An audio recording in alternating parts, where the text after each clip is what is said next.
नमस्कार साथियों, मैं उमेश कुमार आप सभी का दोना पीसीएस के यूट्यूब प्लेटफॉर्म पर स्वागत करता हूं। मैं आशा करता हूं आप सब ठीक होंगे, अच्छी तरह से तैयारी करे होंगे।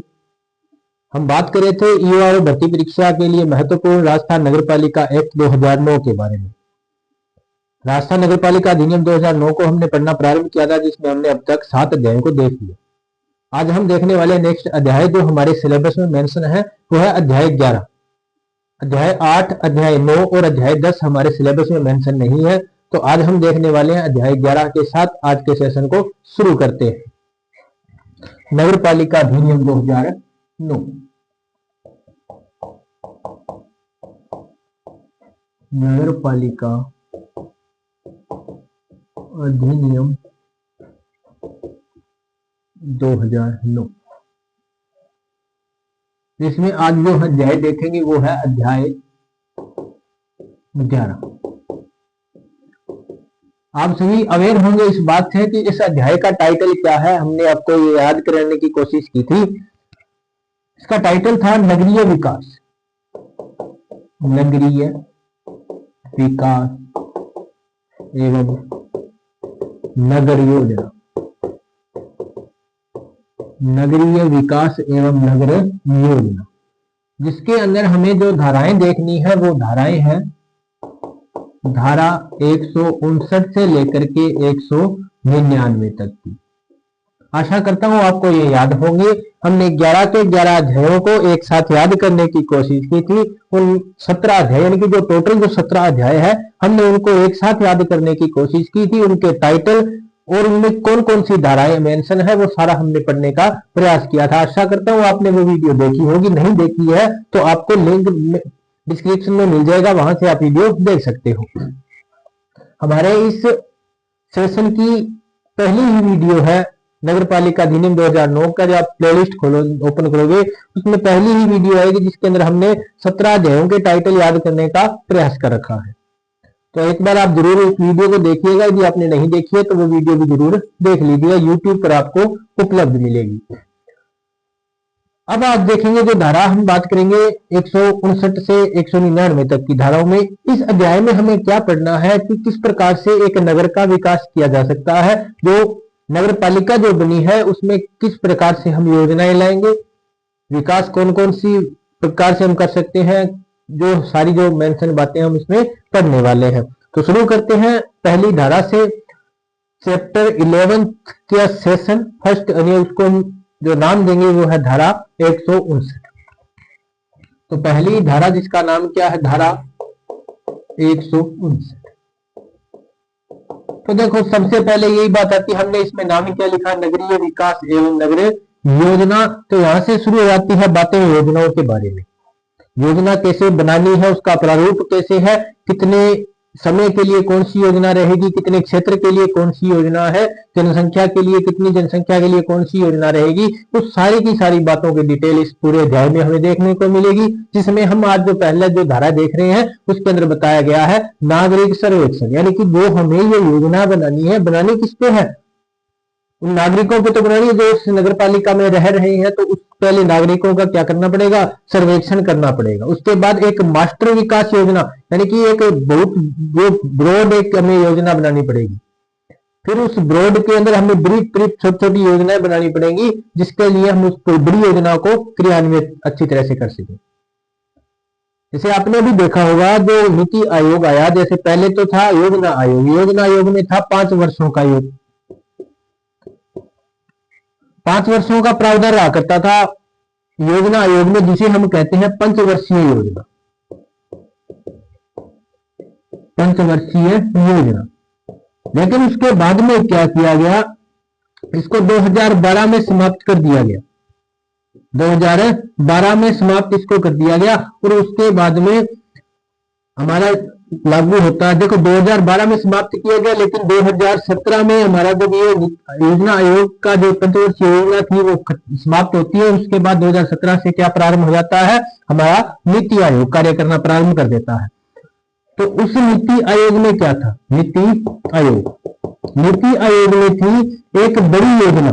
कितने वर्षों के लिए, 25 वर्षों के लिए एक बड़ी योजना बनाई गई।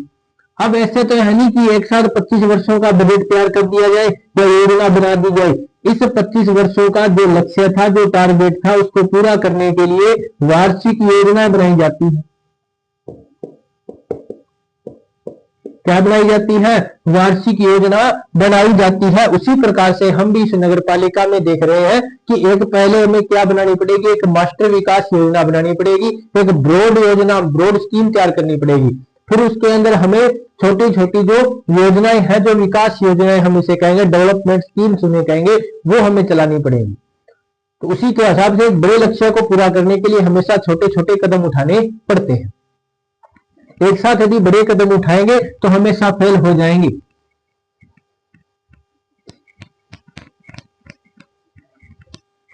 तो अब हम देखते हैं धारा 159 में क्या लिखा है। इसमें लिखा है नागरिक सर्वेक्षण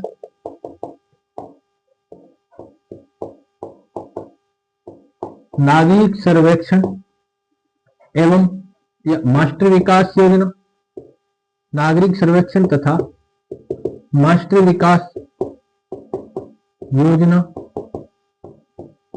नागरिक सर्वेक्षण एवं मास्टर विकास योजना तथा अन्य योजना यानी कि कुछ और भी इसके साथ योजनाएं जो बनाई जाती हैं। अब इसमें देखो नागरिक सर्वेक्षण हमने कर लिया, उसके बाद हमें क्या करना पड़ेगा, एक मास्टर विकास योजना बनानी पड़ेगी। मास्टर विकास योजना, ये जो मास्टर विकास योजना है कितने वर्षों के लिए आएगी, तो ये सबसे जरूरी क्वेश्चन है, पूछ लिया जाएगा। मास्टर विकास योजनाओं को बनाया जाता है कितने वर्षों के लिए? 5 वर्षों के लिए, 10 वर्षों के लिए, 15 वर्षों के लिए, 20 वर्षों के लिए। तो देखो ये जो मास्टर विकास योजना है इसका बनाया जाता है 20 वर्षों के लिए, एक यानी 20 वर्षों के लिए। एक बड़ा टारगेट इसमें फिक्स किया जाता है कि हमें इन 20 वर्षों में ये काम करने हैं। फिर बात आती है इसके बाद में एक योजना और बनाई जाती है जिसे कहते हैं निष्पादन योजना। मास्टर विकास योजना के बाद एक बनाई जाती है जिसे कहते हैं निष्पादन योजना, यानी कि इस मास्टर विकास योजनाओं को क्रियान्वित करने के लिए छोटे छोटे टुकड़ों में इसको बांट दिया जाता है। ये जो टुकड़े बनाए गए ये बनाए गए 5 वर्षों के लिए। मास्टर विकास योजनाओं को लागू करने के लिए यानी उसके जो टारगेट है उनको अचीव करने के लिए छोटे छोटे लक्ष्य निर्धारित किए गए, छोटी छोटी योजना बनाई गई। तो 20 वर्षों की योजना को पूरा करने के लिए 5 वर्षों की एक योजना और बना दी गई साथ में, जिसे कहते हैं निष्पादन योजना। उसके बाद में फिर एक एनुअल स्कीम बनाई गई यानी कि वार्षिक योजना। वार्षिक योजना ये भी साथ साथ में यानी कि वार्षिक योजना अब इसको और छोटे कर दिए यानी कि कितने वर्षों के लिए? 1 वर्ष के लिए, 1 वर्ष के लिए। तो ये ध्यान में रख लो कि यानी कि नागरिक सर्वेक्षण हो गया मास्टर विकास योजना। मास्टर विकास योजना कितने वर्षों के लिए है? 20 वर्षों के लिए।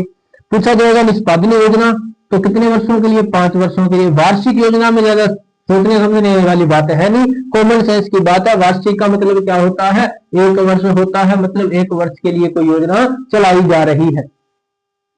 आशा करता हूं बात आपको समझ में आ गई होगी। इसी के साथ में कुछ अन्य योजना भी चलाई जा सकती है, अन्य योजना या अन्य विकास योजना ऐसे भी लिख सकते हो। तो ये है धारा 159 जिसमें लिखा है मास्टर विकास योजना का क्रियान्वयन। मास्टर विकास योजना का क्रियान्वयन उसको करने के लिए क्या करना पड़ेगा? उसको छोटे छोटे टुकड़ों में बांटना पड़ेगा, मतलब 5-5 वर्षों की और परियोजना बनानी पड़ेगी और 5 वर्षों की योजना को पूरा करने के लिए यानी कि वो अच्छी तरह से हम उसको देख पाए, इसीलिए एक छोटी योजना बनानी पड़ेगी 1 वर्ष के लिए। 1-1 वर्ष की योजना चलेंगी, 5-5 वर्षों की योजना चलेंगी और 20 वर्ष का ये बड़ा जो हमारा टारगेट है इसको अचीव कर लिया जाएगा। तो यह है धारा 159। अच्छी तरह से हमने इसको समझने का प्रयास किया है। आशा करता हूं आपको समझ में आ गया होगा और आपने इसका स्क्रीनशॉट तो ले ही लिया होगा, लिखना तो आपको पड़ेगा ही। तो बढ़ते हैं आगे, देखते हैं धारा 160 के बारे में।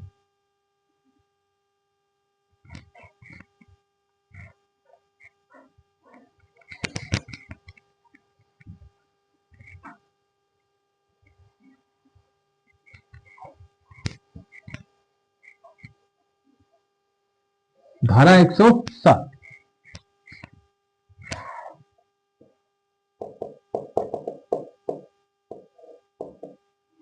धारा 160 में लिखा है योजना का प्रारूप तैयार करना, यानी कि हमने जो बात की योजना है, अब उस योजना का प्रारूप भी तो तैयार करना पड़ेगा। तो बात आती है धारा 160 में लिखा है योजना का प्रारूप तैयार करना एवं उसकी मंजूरी हेतु अपनाई जाने वाली प्रक्रिया क्या क्या है, वो भी इस धारा में बताई गई है। यानी कि क्या लिखा है इसके अंदर, लिखा है योजना का प्रारूप तैयार करना, योजना का प्रारूप तैयार करना एवं योजना लागू करने के लिए, योजना की मंजूरी के लिए अपनाई जाने वाली प्रक्रिया, अपनाई जाने वाली प्रक्रिया, यानी कि कौन सी प्रोसेस है जिसे फॉलो करना पड़ेगा ताकि हमें इस योजना के लिए क्या मिल जाए, मंजूरी मिल जाए। और उस योजना का प्रारूप भी तो तैयार करना है, उसमें क्या लिखा होगा, किस प्रकार के सदस्य होंगे जो उसको योजना का प्रारूप बनाएंगे, ये सारी की सारी बातें धारा 160 में लिखा गया। इसमें लिखा गया योजना का प्रारूप बनाएगा नगर पालिका अधिकारी। मुख्य नगर पालिका अधिकारी क्या करते हैं, तो योजना का प्रारूप तैयार करते हैं, उसके बाद फिर वो क्या करते हैं वो देखते हैं। जैसे पहले क्या तैयार हुआ, प्रारूप तैयार हो गया, अब उस प्रारूप के लिए जनता को नोटिस देना पड़ेगा, जनता को नोटिस कि हमने आपके लिए योजना बनाई है, आप इसकी आपको सूचना दे दी जाती है, अब आप इसमें कुछ अपना सुझाव दीजिए या इसके विपक्ष कोई कार्रवाई कीजिए। यानी कि यदि आपको लगता है कि ये योजना अच्छी नहीं है तो आप इसमें शिकायत भी कर सकते हैं। पहले क्या देना होगा, प्रारूप तैयार करना पड़ेगा, प्रारूप के बाद जनता को नोटिस देना पड़ेगा। अब जनता दो काम यहाँ पे कर सकती है, या तो करेगी इसके अंदर शिकायत, शिकायत का मतलब ये हुआ कि ये योजना सही नहीं है या इसमें ये कमी है, और ये बात करेगी। दूसरी बात ये क्या करेगी, सुझाव देगी कि देखो हमें इस चीज की ज्यादा जरूरत है, आप यदि ऐसा कर सकते हो तो ये योजना और बेहतर रहेगी। ये दो काम करेगी। अब देखो क्या होगा, इन दोनों का अध्ययन करने के लिए, इस दोनों को रीड आउट करने के लिए एक कमेटी बिठाई जाएगी, यानी कि क्या बनाई जाएगी, एक समिति, एक समिति बनाई जाएगी। प्रारूप तैयार किया, किसने किया, सीएम ने। फिर बात क्या हुई, प्रारूप बन गया और जनता को क्या दे दिया गया, नोटिस दे दिया गया। अब जनता ने क्या किया, या तो शिकायत करी है या क्या किया, अपना सुझाव दिया है।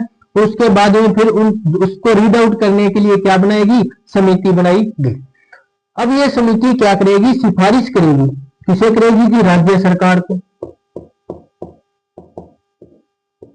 ये समिति सिफारिश करेगी राज्य सरकार को, और राज्य सरकार को यदि ये बात सही लगती है तो ये उस पर अपना क्या दे देगी, अनुमोदन,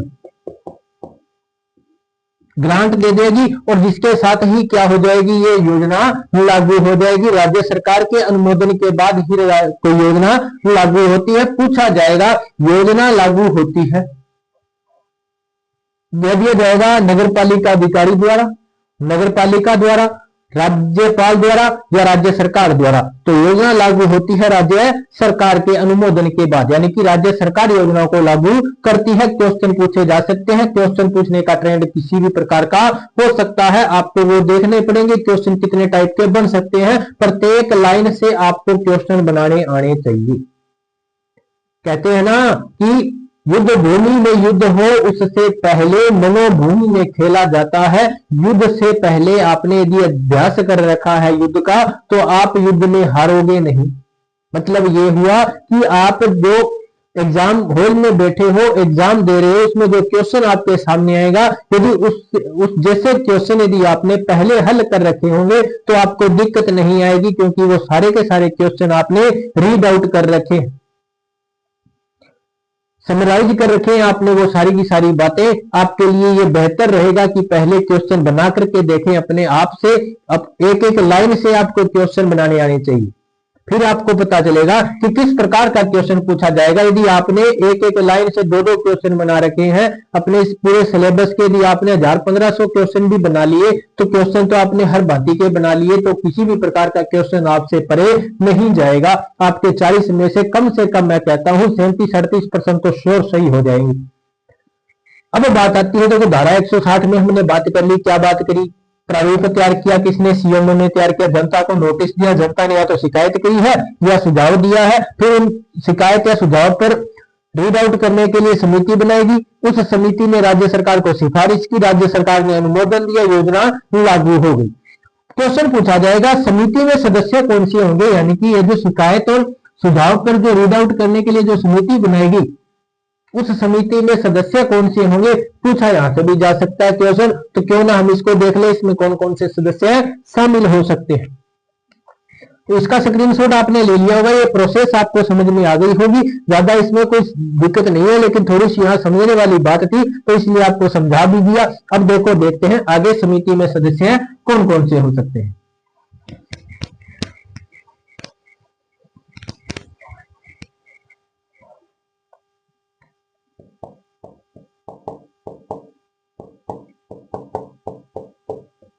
समिति में सदस्य, समिति में सदस्य की बात करें तो इसमें एक तो आएगा नगर पालिका के जो भी सदस्य हैं, नगर पालिका के सदस्य। नगर पालिका के सदस्य का मतलब क्या होता है, हमने बात की थी नगर पालिका में सदस्य कितने होते हैं, 3 प्रकार के होते हैं। कौन कौन से होते हैं, या तो वो निर्वाचित हो सकते हैं, या वो मनोनीत हो सकते हैं, या वो पदेन हो सकते हैं। यानी कि वहां के यदि एमएलए है, यदि एमपी है, तो वो भी उस नगर पालिका में क्या रहेंगे, पदेन सदस्य रहेंगे। मनोनीत जब हमने बात की थी 5 सदस्यों को मनोनीत किया जा सकता है, निर्वाचित हमने बात की थी। तो ये हुई बात नगर पालिका के सदस्यों की। फिर इसमें और किसको शामिल किया जा सकता है, तो इसमें शामिल किया जाएगा उस क्षेत्र के व्यापार मंडल, व्यापार मंडल के अध्यक्ष को, वो भी समिति में शामिल होगा। और कौन कौन से लिए जा सकते हैं, तो इसमें लिए जा सकते हैं शैक्षणिक संस्थाओं से, यानी कि स्कूल कॉलेजों से भी सदस्यों को लिया जा सकता है। शैक्षणिक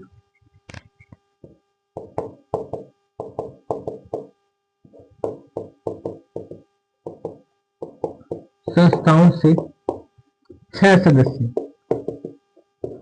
6 सदस्य कहां से लिए जा सकते हैं, शैक्षणिक संस्थाओं से लिए जा सकते हैं। फिर बात आती है और कहां से लिए जा सकते हैं, तो एनजीओ से, नॉन गवर्नमेंट ऑर्गेनाइजेशन से, गैर सरकारी संस्थाओं से भी सदस्य लिए जा सकते हैं।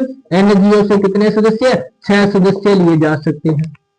एनजीओ से भी 6 सदस्य लिए जा सकते हैं। और सदस्य कहां से लिए जा सकते हैं, तो उस क्षेत्र के कुछ गणमान्य लोग भी लिए जा सकते हैं। तो गणमान्य लोग, गणमान्य लोग से कितने सदस्य लिए जा सकते हैं, 6 सदस्य। तो इस प्रकार से सदस्यों की एक बहुत बड़ी इसमें लिस्ट बन जाएगी, बहुत ज्यादा सदस्य हो जाते हैं और वो सदस्य मिलकर के एक समिति बनती है और उस समिति के द्वारा उस शिकायत या उस सुझाव पर अध्ययन किया जाता है और उस पर फिर सिफारिश की जाती है राज्य सरकार को। उसके बाद योजना तैयार होती है। तो ऐसे योजना तैयार होती है, डायरेक्ट ऐसे नहीं है कि ऑफिस में बैठे हैं योजना बना ली और दूसरे दिन उसको राजपत्र में प्रकाशित कर दिया जी योजना लागू हो गई। ऐसे कोई भी योजना लागू नहीं होती। यदि आप नगर पालिका क्षेत्र में रह रहे होंगे तो आपको अच्छी तरह से पता होगा कि नगर पालिका में योजना कैसे लागू होती है।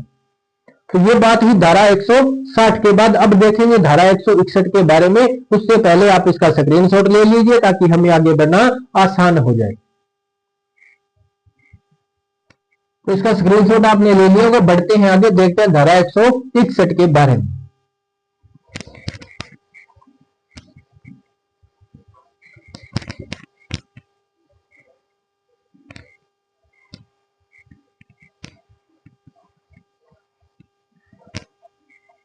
अब देखते हैं धारा 161।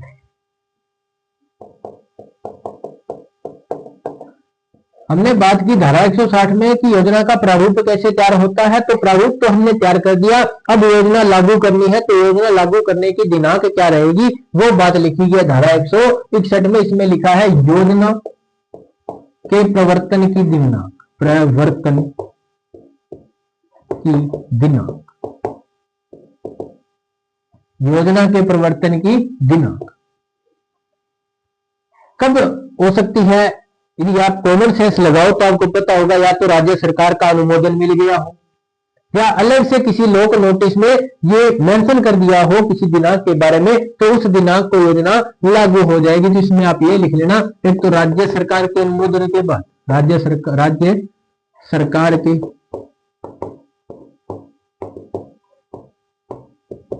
अनुमोदन के बाद योजना का परिवर्तन हो सकता है, अथवा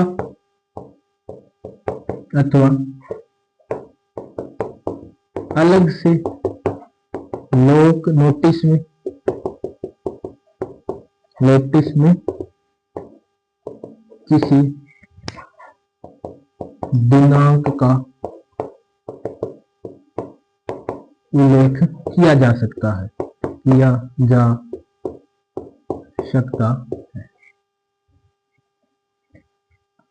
तो इसी प्रकार से कोई योजना का दिनांक निर्धारित किया जा सकता है। तो राज्य सरकार ने अनुमोदन कर दिया कि इस दिनांक को योजना लागू होनी है, या अलग से किसी लोक नोटिस में लिख दिया गया कि ठीक है इस दिनांक को हमने योजना का परिवर्तन करना, उस दिन योजना लागू हो जाएगी। यह धारा 161 के बारे में, इसमें ज्यादा समझने वाली कोई बात है नहीं। आपको टाइटल याद हो जाना चाहिए कि योजना का परिवर्तन की दिनांक कहां पे लिखी है, तो धारा 161 में लिखी है। बस ये आपको याद रहना चाहिए। अब देखते हैं धारा 162 के बारे में।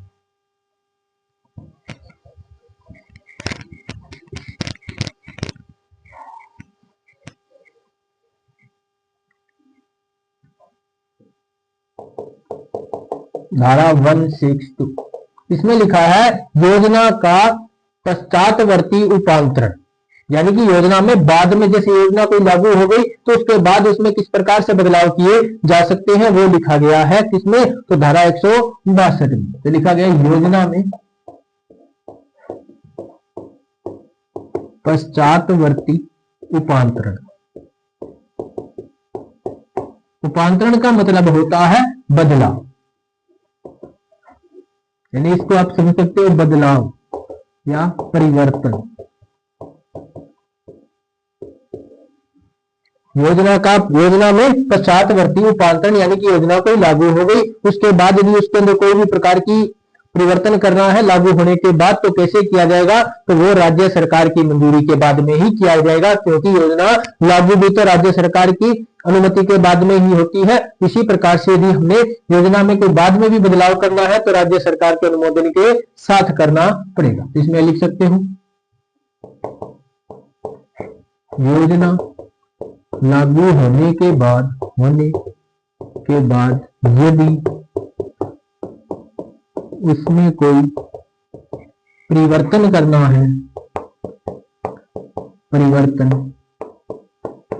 है तो राज्य सरकार की मंजूरी अनिवार्य है।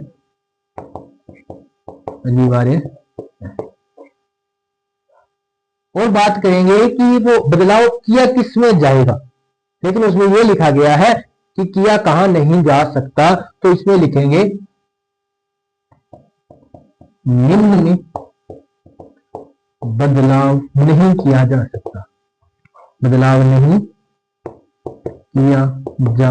सकता। यदि कोई अमेंडमेंट करना है तो इन चीजों को छोड़ करके आप अमेंडमेंट कर सकते हो, संशोधन कर सकते हो। किसमें, एक तो योजना का मूल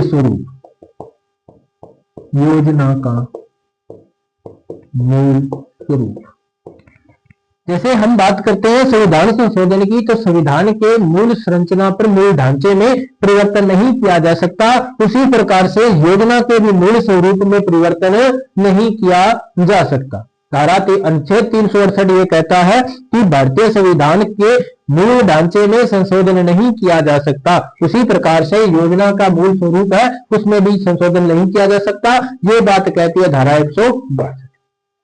और कहां पे नहीं किया जा सकता, सीमा क्षेत्र, यानी कि योजना जितने सीमा क्षेत्र के लिए लागू की गई है उस सीमा क्षेत्र में परिवर्तन नहीं किया जा सकता। ऐसा नहीं किया जाए उस योजना के सीमा क्षेत्र को बढ़ा दिया जाए, ऐसा नहीं किया जाएगा। योजना का सीमा क्षेत्र, और हम नहीं कर सकते जनसंख्या घनत्व।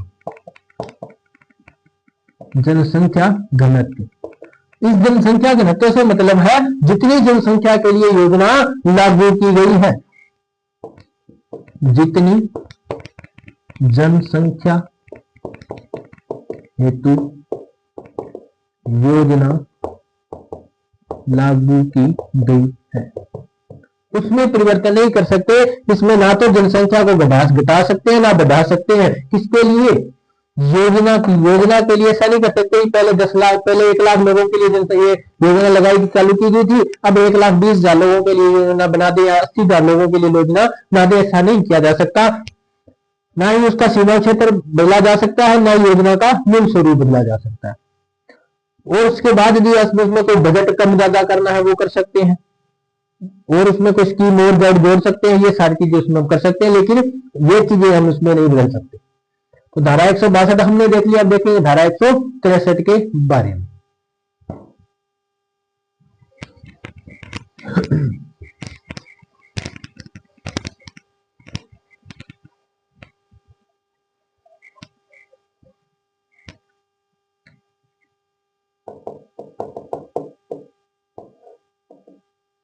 धारा 163 में लिखा योजना का क्रियान्वयन। योजना का क्रियान्वयन, योजना चालू कैसे की जा सकती है, योजना को कैसे चलाया जा सकता है। तो योजना लागू होने के बाद उसका जो क्रियान्वयन के लिए आवश्यक रूप से कुछ नियम बनाए जाएंगे, ये बात इसके अंदर लिखा गया है। यानी कि धारा 163 कहती है योजना का क्रियान्वयन कैसे होगा। तो ये आप टाइटल याद रख लो, इसमें ज्यादा कोई समझने वाली बात है नहीं कि योजना का क्रियान्वयन कैसे होगा। तो योजना चलाई जाएगी, हर साल उसमें देखा जाएगा उसमें क्रियान्वयन कैसे सही चल रहा है कि नहीं चल रहा, वो सारी चीज इसमें देखी जाती है। तो धारा 163 में लिखा गया योजना का क्रियान्वयन। अब देखेंगे इसी के साथ में धारा 164 को। 164 धारा 164 धारा 164 कहता है कि इस अधिनियम के लागू होने से पहले यदि कोई योजना लागू की गई है या योजना चलाई जा रही है तो वो इसी अधिनियम के तहत ही समझी जाएगी। समझ गए होंगे बात। यानी कि ये जो अधिनियम लागू हुआ, हमने बात की कब, तो 11 सितंबर 2009 को ये हमारा एक्ट लागू होता है।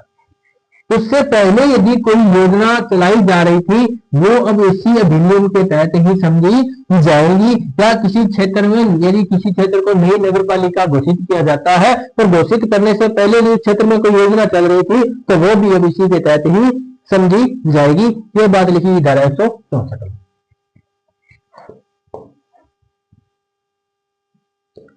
लिखा गया है इस अधिनियम के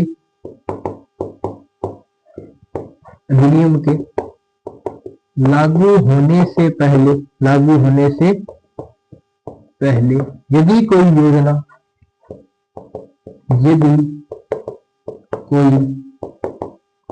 योजना चलाई गई है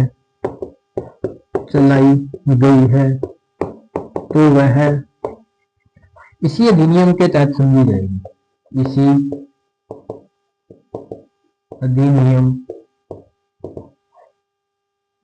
चलाई गई थी, अधिनियम के तहत समझी जाएगी। यानी कि पहले जो योजना चल रही थी वो इस अधिनियम के लागू होने के बाद इसी अधिनियम के तहत वो समझी जाएगी। वो लिखा गया धारा 164 में। अब देखेंगे धारा 165 में क्या लिखा गया है। तो इसी के साथ में देख लेते हैं, ज्यादा वो बड़ी बात नहीं इसमें। धारा 165 इसमें लिखा गया है योजना का पुनरीक्षण। योजना का पुनरीक्षण कह सकते हैं, योजना का रिव्यू ऑफ स्कीम्स।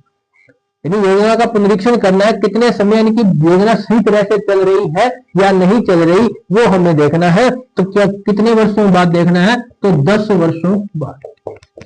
10 वर्षों बाद योजना का क्या किया जाएगा, पुनरीक्षण किया जाएगा। पूछा जा सकता है योजना का पुनरीक्षण किया जाता है 5 वर्ष बाद, प्रत्येक वर्ष बाद, या प्रत्येक 10 वर्ष बाद, या प्रत्येक 20 वर्षों बाद। इस प्रकार से उसमें शब्दावली दी जा सकती है। तो आपका आंसर रहना चाहिए 10 वर्षों बाद में योजना का पुनरीक्षण किया जाता है। तो ये हमने देखी 2-3 धाराओं को एक साथ में, इसका स्क्रीनशॉट ले सकते हो। अब देखते हैं धारा 166 के बारे में।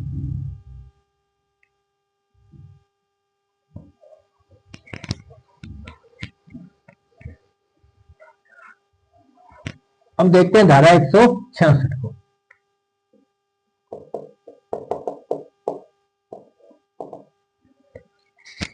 धारा 166 में लिखा है कि किन क्षेत्रों में योजना चलाई जा सकती है, या योजना चलाई गई उसके बाद में विकास क्षेत्र की घोषणा की जानी है।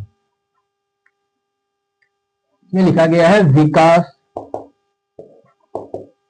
क्षेत्रों की घोषणा, यानी कि कौन से क्षेत्रों में योजना चलाई जाएगी और उसके बाद में क्या प्रोसेस उसमें रहेगी, वो बात इसके अंदर लिखी गई है। देखो इसमें लिखा गया यदि किसी क्षेत्र के लिए कोई योजना बनाई जा रही है, या उस किसी क्षेत्र को योजना के लिए हायर कर लिया गया है कि इस क्षेत्र में योजना बनाई जा रही है, तो उसके बाद में उस क्षेत्र को विकास क्षेत्र घोषित कर दिया जाता है। और विकास क्षेत्र घोषित होने के बाद में यदि उस विकास क्षेत्र के अंतर्गत यदि आपका कोई मकान है, घर है या भूमि है, तो उसमें आपको कोई परिवर्तन करना है, तो उसके लिए आपको नगर पालिका की मंजूरी लेनी होगी।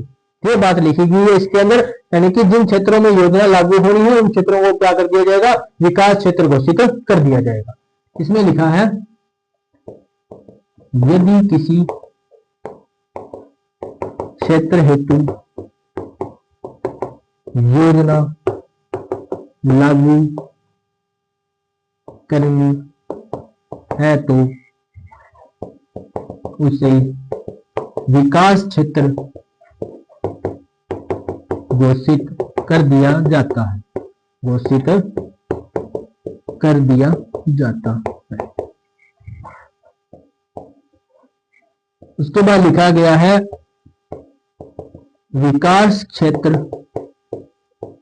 घोषित होने के बाद भूमि या भवन में परिवर्तन हेतु नगर पालिका की मंजूरी लेनी होगी। यदि जैसे आप ये समझो ये कोई नगर पालिका है और नगर पालिका के इस क्षेत्र के लिए हमें योजना बनानी है, इस क्षेत्र में कोई योजना लागू करनी है, तो उससे पहले क्या किया जाएगा, इस क्षेत्र को विकास क्षेत्र घोषित कर दिया जाएगा। विकास क्षेत्र घोषित कर दिया गया, और यदि इसके अंदर किसी का कोई भूमि या भवन है उसमें वो कोई परिवर्तन करना चाहता है, जैसे यहाँ पे भूमि है, किसी की प्लाट पड़ा है, उस प्लाट में वो चाहता है मैं मकान बना लूं, नए भवन बना लूं, दुकान बना लूं, तो उसके लिए नगर पालिका की मंजूरी इसको लेनी होगी। हाँ, ये हो सकता है कि इसमें यहाँ पे कोई मकान पहले बना रखे, 4 दीवारी पहले कर रखी है, उसके अंदर पहले इसके 2 मकान थे, अब ये चाहता है मैं 1 मकान और बना लूं, तो ये बना सकता है। या इसमें ये चाहता है मैं इसके अंदर रंग रोगन करवा लूं, पेंटिंग वगैरह करा लूं, कलर करवा लूं, तो वो करवा सकता है, क्योंकि ये उसके अंदर की बात है, यानी उसमें बनी हुई चीज के रख रखाव चल रहा है, वो किया जा सकता है, नई चीजें नहीं बनाई जा सकती, ये आप ध्यान में रख लेना। तो ये है धारा 166 विकास क्षेत्रों की घोषणा करना। अब उसके बाद हम देखेंगे धारा 167 में, तो यहां तक तो थी योजना के बारे में। अब बात आएगी जुर्माने से संबंधित। यदि आपका मकान, यदि आप नगर पालिका में रह रहे हो, नगर पालिका क्षेत्र में रह रहे हो, तो आपका पता होगा किन किन क्षेत्रों में कितना कितना जुर्माना लगता है। अब जो आगे की 2 धाराएं देखेंगे वो जुर्माने से संबंधित है। ये तो हमने देख लिया किसके बारे में, योजनाओं के बारे में। योजना का प्रारूप कैसे तैयार होगा, योजना का क्रियान्वयन कैसे होगा, योजना में बदलाव कैसे किया जा सकता है, और योजना का रिव्यू कैसे होगा, वो सारी की सारी बातें हमने देख ली। अब देखेंगे कुछ क्षेत्र जो जुर्माने से संबंधित जो धाराएं वो देख लेते हैं। तो धारा 167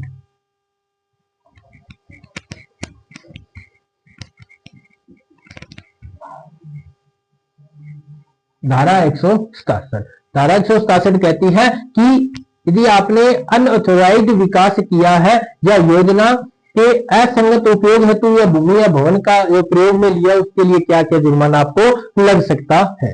तो धारा 167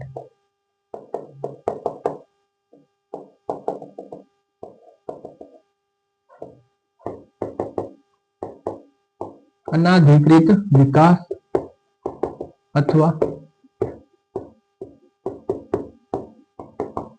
योजना के असंगत उपयोग हेतु जुर्माना।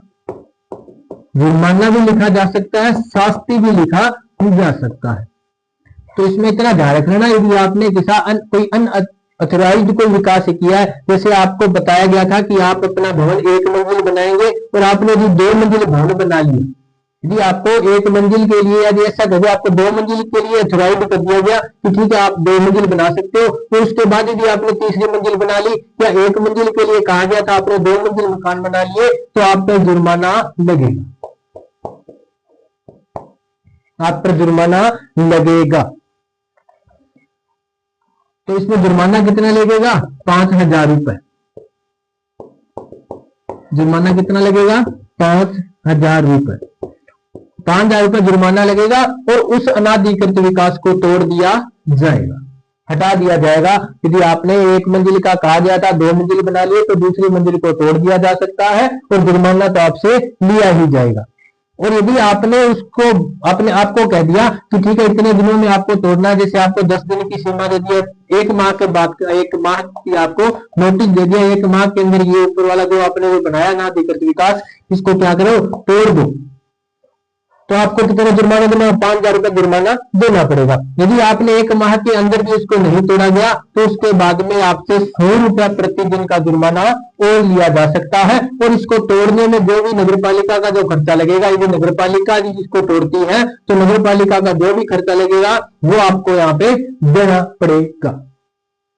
जैसे नगर पालिका की जेसीबी आई, उसने इसको तोड़ा, जेसीबी वाले ने जितना चार्ज किया और जो भी लेबर यहाँ पे साफ काम करने आई, उन सबका चार्ज किसको देना पड़ेगा?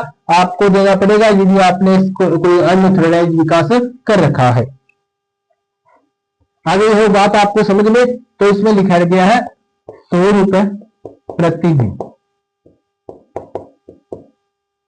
ये भी आप समझ गए होंगे 100 रुपए प्रतिदिन क्यों लगेगा। जो भी आपको यदि कोई नियत तिथि दे दी, तो उसके बाद भी आपने जुर्माना जमा, यदि जो भवन जो आपको विकास हटाने के लिए बात की गई थी, तो ये नहीं हटाया, तो उसके बाद आपको कितने रुपए जुर्माना देना पड़ेगा? 100 रुपए प्रतिदिन का जुर्माना देना पड़ेगा।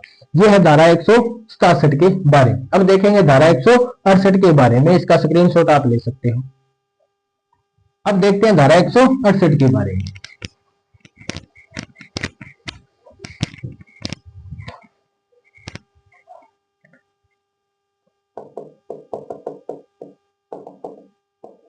धारा 168 में लिखा गया है, अनाधिकृत विकास को हटाने की नगर पालिका की शक्ति।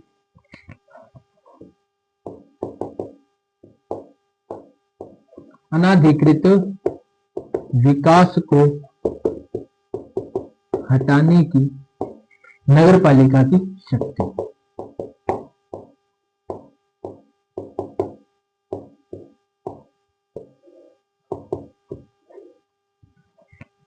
अब क्या करेगी, जैसे कोई अनऑथराइज्ड विकास यहाँ पे कर रखा है, जैसे 2 मंजिल मकान बनानी थी और उसके ऊपर 1 मंजिल और बना दिया गया, यानी 2 मंजिल मकान का प्रावधान था और अब 3 मंजिल मकान बना लिया गया। तो अब ये जो अनऑथराइज्ड जो विकास है, यानी कि तीसरी मंजिल है, अब इसको नगर पालिका हटा सकती है। यह नगर पालिका के पास शक्ति है। देता कौन है? धारा 168 देती है। करना नहीं है, ये हटा देना है, नहीं तो नगर पालिका के हटा देंगे। अब नगर पालिका ऐसी कभी आई यहाँ पे और इसको हटा दिया, पहले आपको नोटिस मिलेगा। क्या मिलेगा? नोटिस, जिसमें सारी बातें लिखी होंगी और उसमें आपको एक डेट लिखी, तारीख लिखी होगी या दिन लिखे होंगे, 30 दिन। 30 दिन का समय आपको दिया जाएगा कि ये जो नोटिस जारी हो गया, इसके 30 दिनों के अंदर अंदर आप क्या करो, ये जो अनऑथराइज्ड विकास है इसको हटा दिया जाए, यानी कि इस तीसरी मंजिल को यहाँ से हटा दिया जाए। और यदि आप ऐसा नहीं करते हो तो एक तो आपका जुर्माना लगेगा, वो अलग है, और नगर पालिका के इसको हटा देगी, वो अलग है।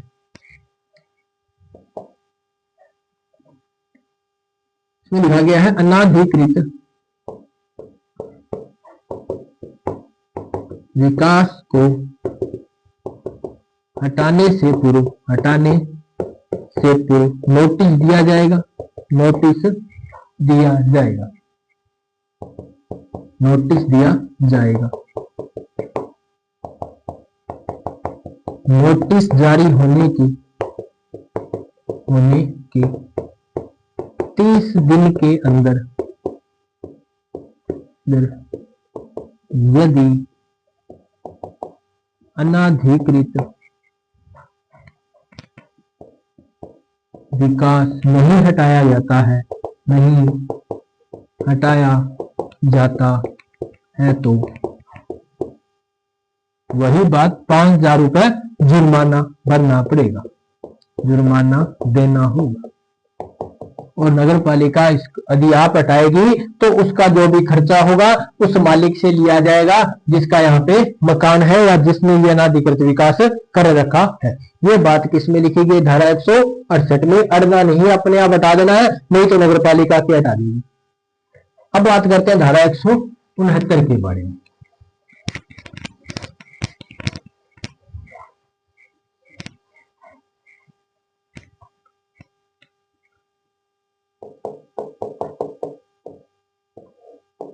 इसमें लिखा, देखो धारा 68 में लिखा गया था कि हटाने की शक्ति, इसमें लिखा गया रोकने की शक्ति।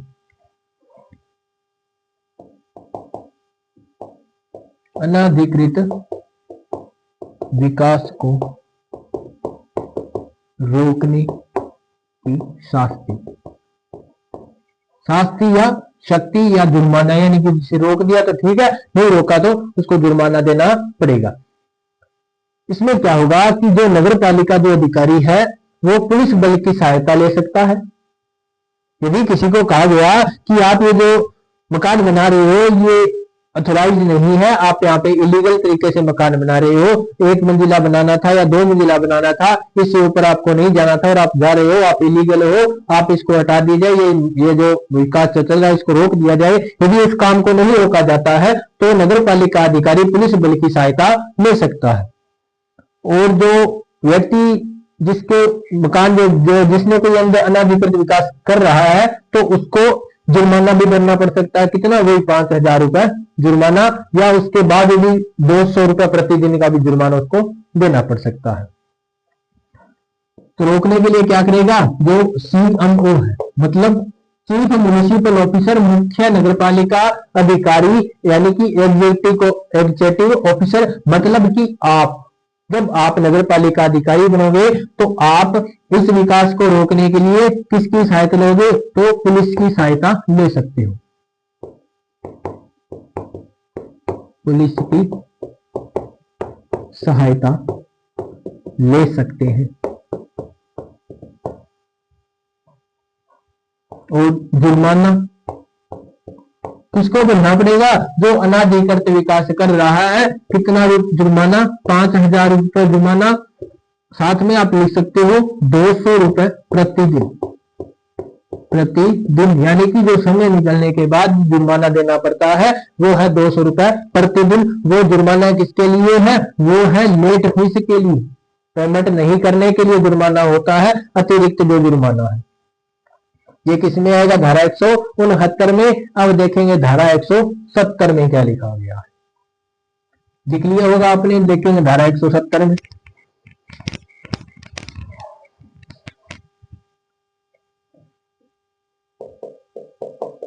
धारा 170 सेक्शन 170, इसमें लिखा गया है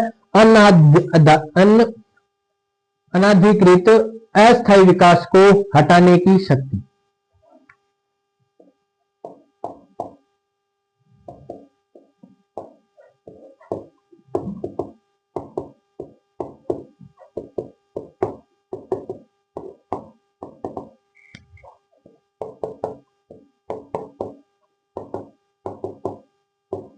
अनाधिकृत अस्थायी विकास को रोकने की नगर पालिका की शक्ति। यानी कि अस्थायी विकास का मतलब आप क्या समझोगे? जैसे देखो, ये कोई नगर पालिका है और ये कोई नगर पालिका में भूमि खाली पड़ी है, यहाँ पे कोई भूमि खाली पड़ी है, इसके पास में किसी का मकान है। अब क्या किया, यहाँ पे ये भूमि खाली पड़ी थी, इसमें व्यक्ति ने यहाँ पे क्या किया, इसके लिए कोई फसल बीज ली, या तो इसने यहाँ पे क्या की, तो फसल बीज ली, या इसने क्या किया, इसके पास कोई पशु थे और उस पशु के लिए यहाँ पे कोई चारा रख लिया, जैसे तूड़ी रख ली, इसके अंदर तूड़ी रख के छोड़ दिया, 6 महीने वो बोएगी यहाँ पे, मतलब वो एक अस्थायी विकास है। क्या है? अस्थायी विकास है। या इसने क्या किया, अपने पशुओं के लिए यहाँ पे कोई आवास बना लिया अस्थायी, तो टेंट सा बना लिया, तो इस जगह का इसने क्या किया, अस्थायी यहाँ पे उसको कब्जा कर रखा है। और उसको रोकने के लिए जो नगरपालिका की शक्ति है वो लिखी गई है धारा 170 में, 170 में लिखी गई है। तो अस्थायी विकास को रोकने की नगरपालिका की शक्ति है। अस्थायी विकास को रोकना है तो कितना समय दिया जाएगा, तो 6 माह का समय दिया जा सकता है। वैसे तो 6 महीने का समय इसमें नहीं लिखा गया, 15 दिन की बात है। यदि यहाँ पे इसने कोई पशुओं के लिए आवास बना रखा है तो 15 दिन में उसको हटाना पड़ेगा। और यदि यहाँ पे फसल बीज रखी है किसी ने, यदि भूमि ज्यादा पड़ी थी, फसल बीज ली, या किसी ने कोई चारा बीज लिया, पशुओं के लिए चारा बीज लिया, तो उसको 6 महीने का समय भी दिया जा सकता है। तो इसमें लिखा गया है अस्थायी विकास को रोकने के लिए कितने दिनों का समय दिया जाएगा, 15 दिनों का। 15 दिन में अस्थायी विकास हटाना पड़ेगा, हटाना पड़ेगा। यदि फसल बोई गई है, फसल बोई गई है, तो 6 माह का समय दिया जा सकता है, समय दिया जा सकता है। अधिकतम है ये 6 माह दिया जा सकता है, अधिकतम 6 माह का समय भी दिया जा सकता है। तो ये है धारा 170 के बारे में। अब देखेंगे धारा 171 को। आशा करता हूं ये लिख लिया होगा आपने। देखेंगे धारा 171।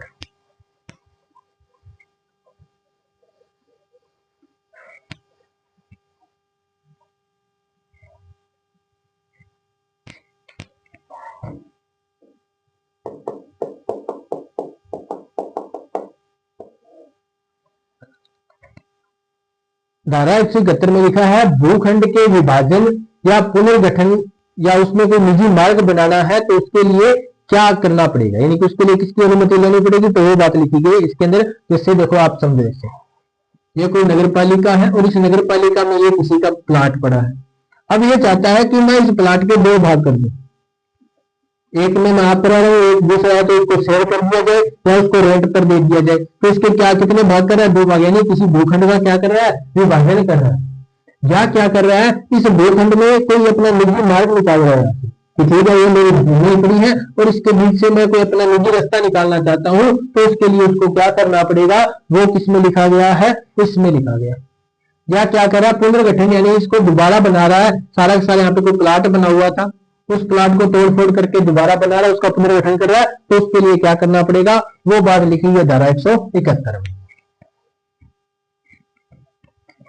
इसमें लिखा गया है भूमि के या भूखंड के विभाजन,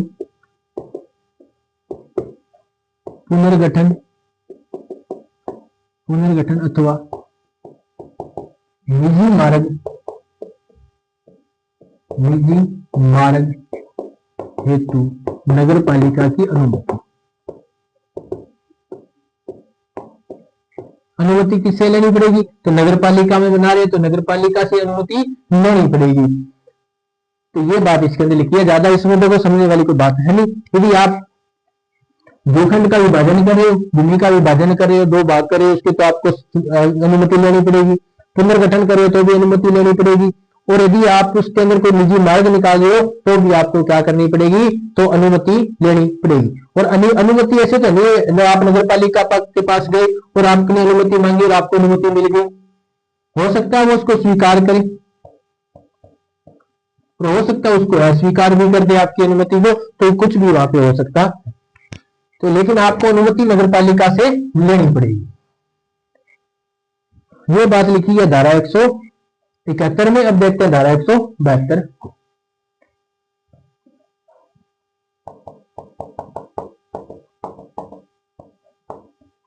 धारा 172, धारा 172 में लिखी गई है उपगत व्यय की वसूली। उपगत व्यय की वसूली, देखो हमने बात की थी धारा 168 में, 169 में ये जो जुर्माने से संबंधित हमने जो धाराएं देखी थी, देखिए धारा 167 अनाधिकृत विकास। मैंने पहले बात यह भी की थी कि जैसे यहाँ पे कोई मकान बना रखा है, आपने 2 मंजिल बनाना था और आपने 3 मंजिल बना लिया।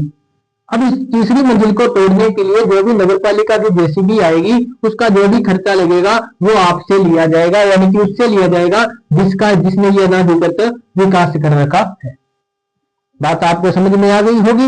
यही बात लिखी गई है इसमें। उपगत का मतलब होता है जो भी खर्चा, उपगत व्यय को आप समझ सकते हो खर्चा, और इस खर्चे की वसूली किससे ली जाएगी? उस मालिक से ली जाएगी जिसने अनाधिकृत विकास कर रखा है।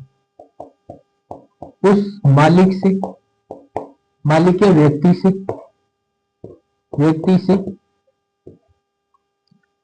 वसूली की जाएगी, वसूली की जाएगी जिसने अनाधिकृत विकास कर रखा हो, अनाधिकृत विकास कर रखा हो। यानी कि जो भी खर्चा इसको तोड़ने में आएगा, नगर पालिका जिसको तोड़ने जाती है, इसमें जो भी खर्चा आता है वो उस व्यक्ति से लिया जाएगा जिसने ये विकास कर रखा है, यानी कि अनाधिकृत विकास कर रखा है। और बात क्या देगी? अब बात आती है ये जो पैसा तो चलो आ जाएगा, अब पैसे को नगर पालिका में जमा किस नाम से किया जाएगा, यानी कि इसकी वसूली किस रूप में की जाएगी? तो इसकी वसूली की जाती है भू राजस्व बकाया के रूप में। किसके रूप में? भू राजस्व बकाया के रूप में। तो इसमें लिखा जाएगा, नोट लगा के लिख लेना, इसकी वसूली या यह वसूली भू राजस्व बकाया के रूप में, अंडरलाइन कर लेना इसको, भू राजस्व बकाया के रूप में की जाती है। इसकी वसूली किसके रूप में की जाएगी? तो भू राजस्व बकाया के रूप में की जाएगी। ये बात किसमें लिखी गई है? धारा 172 में लिखी गई है। तो हमने देखा धारा 171 को और धारा 172 को। अब देखते हैं धारा 173 के बारे में।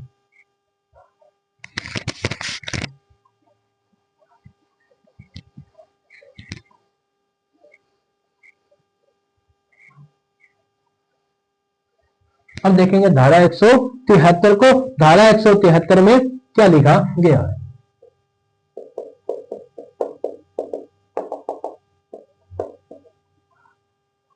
इसमें लिखा गया है कि परियोजना या स्कीम को बनाना एवं उसमें उसकी अंतर वस्तु, यानी उसमें क्या लिखा जाएगा, उसकी विषय वस्तु क्या रहेगी।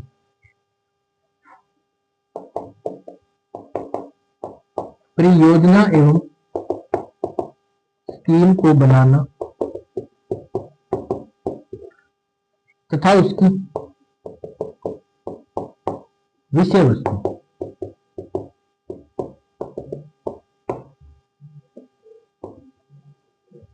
परियोजना की स्कीम बनाना एवं उसकी विषय वस्तु, यानी कि परियोजना स्कीम को बनाएगा कौन, उसके अंदर क्या लिखा जाएगा। तो देखो, परियोजना को बनाएगा क्या? तो नगर पालिका द्वारा बनाई जाती है। अब बात करें उसके अंदर लिखा क्या जाएगा, किसके बारे में लिखा जाएगा, वो इसके लिखे। इसमें क्या लिखा जाएगा? एक तो उस परियोजना का स्वामी कौन होगा, ठीक है, और उसके बाद में वो कितने सीमा क्षेत्र के लिए होगी, उसके बाद में कि उसकी लागत कितनी आने वाली है, परियोजना की कुल लागत कितनी होने वाली है। तो वो सारी बात इसमें लिखी जाएगी। क्या लिखा जाएगा उसके अंदर? एक तो स्वामी, जैसे किसी को परियोजना आई कि एक परियोजना जैसे आई डिग्गी के बारे में, जैसे कि हर घर में क्या होनी चाहिए, डिग्गी, या हर घर में जल होना चाहिए, उसको परियोजना आई जल के लिए, या कोई डिग्गी की परियोजना आई, तो ये डिग्गी पर हर व्यक्ति को मिलेगी, हर घर को मिलेगी। तो जितने घर में मिलेगी, या जो भी इन्होंने कोई अपना क्राइटेरिया फिक्स कर रखा होगा कि ये डिग्गी उन लोगों को मिलेगी। तो यदि ये किसी के घर में डिग्गी बना रहे हैं, जैसे किसी के घर में डिग्गी बनाएंगे, तो अब उसमें क्या होगा, उसमें क्या क्या होना चाहिए। जैसे बाहर आपने देखा होगा नेम प्लेट सी लगी होती है, आपने कोई सड़क देखी होगी, तो उसके ऊपर कोई नेम प्लेट बनाई गई है, या कोई डिग्गी है उसमें कोई नेम प्लेट सी बना रखी है, उसमें शिलालेख लिख रखा बड़े बड़े अक्षरों में कि ठीक है ये फलाना व्यक्ति ने बनाई थी, यहाँ से यहाँ तक बनाई है, और इस पे इतने रुपए खर्चा लग गया, इतने समय से इतने समय तक ये बन गई। आपने देखा होगा, तो वो सी बात इसके अंदर है। क्या है, तो स्वामी आ जाएगा, उसके बाद में क्या आएगी, इसमें लागत कितनी आई, स्वामी आएगा, लागत आ जाएगी, और क्या आ जाएगी, सीमा, यानी कि कितने क्षेत्र के लिए लागू होती है। तो ये बात इसके अंदर लिखी जाएगी। धारा 173 में इसके बारे में उल्लेख किया गया है कि स्वामी लागत सीमा आदि का विवरण दिया जाता है। तो ये है धारा 173। आप समझ गए होंगे, आपने जो कोई शिलालेख बड़ा देखा होगा उस पर आपने देखे होंगे कि ये बातें लिखी होगी, ये सड़क यहाँ से लेकर के यहाँ तक, यानी कि इसके सीमा क्षेत्र हो गया, और उसके बाद इसने बनवाई, यानी कि उसके स्वामी के बारे में बात आ गई, और यदि वो और उसमें बता दिया कि इतने करोड़ रुपए या इतने लाख रुपए इसमें लगे, तो वो उसका खर्चा आ गया। यह धारा 173 के बारे में। तो आज हमने देखी धारा 159 से लेकर के धारा 173 तक। आगे की धाराओं को हम देखेंगे नेक्स्ट क्लास में। तो आज के लिए इतना है। कैसी लगी आज की क्लास हमें कमेंट में जरूर बताना। अगर अच्छी लगी हो तो लाइक कर देना, अपने साथियों को शेयर कर देना। यदि आपने चैनल को अभी तक सब्सक्राइब नहीं किया है तो दोनों पीछे इसके यूट्यूब प्लेटफॉर्म को सब्सक्राइब कर लीजिएगा और बेल आइकन को ऑन कर लीजिएगा, ताकि आने वाली क्लासों के नोटिफिकेशन आपको मिलते रहें। तो मिलते हैं अगली क्लास में, तब तक के लिए धन्यवाद।